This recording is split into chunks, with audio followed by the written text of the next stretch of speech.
Hi everyone, Charlotte from New Zealand Shores here, just bouncing in for our latest instalment of Live with Lottie. It has been a little while since we've actually done one of these. That's for a couple of reasons. One, New Zealand Shores has been absolutely swamped with 2021 resident visa applications, which is a special visa application for people who are already in New Zealand or for some people who have entered in recently on critical purpose visitor visas as critical workers. We've submitted as a team, I think, close to 500 of those applications across 8 advisors, so it's been chaos, and anyone who has been waiting for us to submit that application, you will well and truly know how busy it's been, and we've tried to get to everyone as quickly as we can. Personally, I had 100 to submit from the 1st of March, and I am just about through all of those, so I'm really happy to be able to get those in for my clients. Just for those of you who aren't aware, immigration, for everyone who has submitted those applications in March, all of those applications are being held until the end of March, which is a bonus, just because it means it gives everyone equal opportunity to get those applications in. And then end of March, start of April, immigration will start allocating those to case officers for assessment.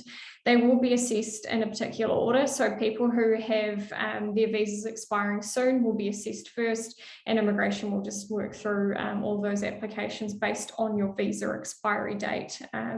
There isn't really much we can do, unfortunately, to have processing or allocation fast-tracked, so just be aware that it will just be a bit of a waiting game. However, Immigration New Zealand have promised that those will process within 12 months, so still faster than the likes of the skilled migrant category or the residents from work category for most people, and it will, hopefully be sooner than that 12-month mark that we see them approving those. We have also had a number of border reopening things go live today. So we have actually had 2 of our big steps in reconnecting New Zealanders with the world, or reconnecting the world with New Zealand. The first one is working holiday visas. We have had a group of those go live at 10 a.m. this morning. Those did include the USA, Canada, the United Kingdom, France, and the Netherlands. And they will those schemes will continue to open up right through until September, which is when we'll see the last of them open. So they will be opening on a bit of a rolling basis. If you believe that you are eligible for a working holiday visa, or you're not sure when your scheme opens, please feel free to get in touch, and we can actually give you some concrete dates on that, as well as let you know if you are eligible. For the vast majority of people, you do have to be aged 18 to 30, so it is more of a thing for younger people, but sometimes there are exceptions to that. So just please reach out and we can give you clarification. The other big thing which has happened today, which is the biggest move we have seen for skilled workers since the border first closed back in April 2020, is that anyone now earning 1.5 times the median wage, which is $84,240 per annum or $40.50 per hour, is now able to submit a border exemption, as you're now classed as being highly skilled. So immigration have removed some of that other critical worker criteria which applied, including the need to show that you have unique skills, or that you have employment in a time critical role for a government infrastructure project. So some of that stuff does still apply for other groups of exemptions, but for anyone earning $84,240 a year or higher, those do not exist anymore. So I've submitted a couple today already, and all we had to submit was evidence of the job offer and your passports. So it is really straightforward. It is a big step in getting skilled workers back into the country. One, for our employers who have been desperate to recruit from offshore for the last 2 years, and of course for our clients as well, who have also been waiting very patiently for that to change.